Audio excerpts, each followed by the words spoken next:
खंडणीचा गुन्हा असलेल्या व्यक्तीला नगराध्यक्षपदाची उमेदवारी माजी आमदार राम सातपुतेंचा मोहितेंवर आरोप आहे। भाजपचा उमेदवार कर्तृत्ववान असं सातपुतेंनी म्हटलंय। आम्ही कर्तृत्ववान कोथमिरे साहेबांच्या घरातला उमेदवार दिलाय आणि 15 दिवसापूर्वी ज्यांच्यावरती खंडणीची केस पडली त्या लाला आडागळेच्या घरामध्ये उमेदवारी दिलेली आहे। एकीकडे खंडणीखोर, एकीकडे मुख्यामधल्या आरोपीला सोडवायला खंडणी मागणारा लाला आडागळे आणि कर्तृत्ववान शैलेश कोथमिरे यांच्यामध्ये आक्लोचकराने तुलना करायची आहे। कर्तृत्वामध्ये त्या ठिकाणी तुलना करायची आहे। तुम्ही खंडणी खोराला आक्लोचचा नगराध्यक्ष करणार की या ठिकाणी कर्तृत्वान असणाऱ्या शैलेश कोथमिरे साहेबांच्या घरात नगराध्यक्ष करणार, ही माझी विनंती आहे।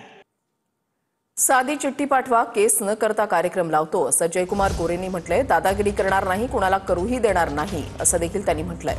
षडयंत्र करणारा कधीही यशस्वी होत नाही असं गोरेंनी म्हटलंय।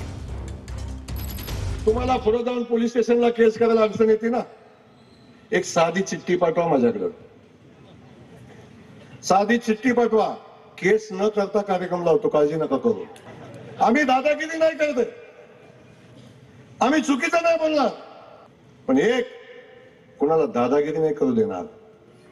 आम्ही खंडणी नाही मागणार, पण खंडणी कुणाला मागून नाही देणार। मी पालकमंत्री होऊ नये म्हणून नदीला बाहुल्या बांधल्या होत्या, मी घरात बाहुली बांधताना मला माहिती आहे, पण नदीला बाहुली बांधता ही मला पहिल्यांदाच कळालं। आणि मी कायम सांगतो, षडयंत्र करणारा कधीही यशस्वी होत नाही। षडयंत्राचा आनंद तात्पुरता असतो।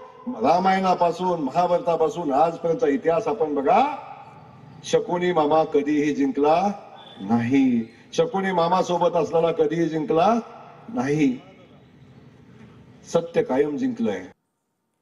कोर्टाच्या सुनावणीमुळे झेडपी निवडणुका पुढे जाण्याची शक्यता असं अजित पवारांनी म्हटलेलं आहे। स्थानिक स्वराज्य संस्थांच्या निवडणुकांची मंगळवारी सुप्रीम कोर्टामध्ये सुनावणी होणार आहे। अजूनही एक प्रश्न आहेच, मंगळवारी सुप्रीम कोर्टामध्ये आरक्षणाचा एक मॅटर आहे आणि त्या कोर्ट प्रकरणामुळे जिल्हा परिषदेच्या निवडणुका थोड्या पुढे जाण्याची शक्यता नाकारता येत नाही। हा अधिकार संविधानाने, घटनेने, कायद्याने हा न्यायालयाला दिलेला आहे। खासदार निलेश लंके यांच्या संकल्पनेमधून सिंहगड किल्ल्यावर गड स्वच्छता, संवर्धन आणि वृक्ष लागवड अभियान राबवण्यात आलं। गड जपा, इतिहास जपा, हीच खरी शिवसेवा असा संदेश यावेळेला देण्यात आला।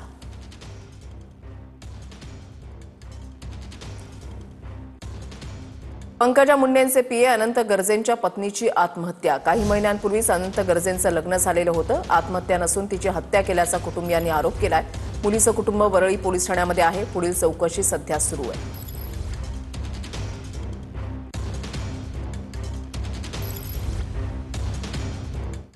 तर घटना घडली तेव्हा मी घरी नव्हतो असं अनंत गर्जे यांनी स्पष्टीकरण दिलंय। घरी पोहोचलो तेव्हा दरवाजे आतून बंद होते असं अनंत गर्जेंनी म्हटलंय।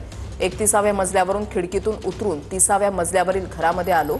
घरामध्ये आल्यावर गौरी गळफास घेतलेल्या अवस्थेमध्ये होती असं अनंत गर्जेंनी म्हटलेलं आहे। गळफास घेतलेल्या अवस्थेमधून उतरवून मी गौरीला रुग्णालयामध्ये नेलं असं अनंत गर्जे यांच्याकडून स्पष्टीकरण देताना सांगण्यात आलंय।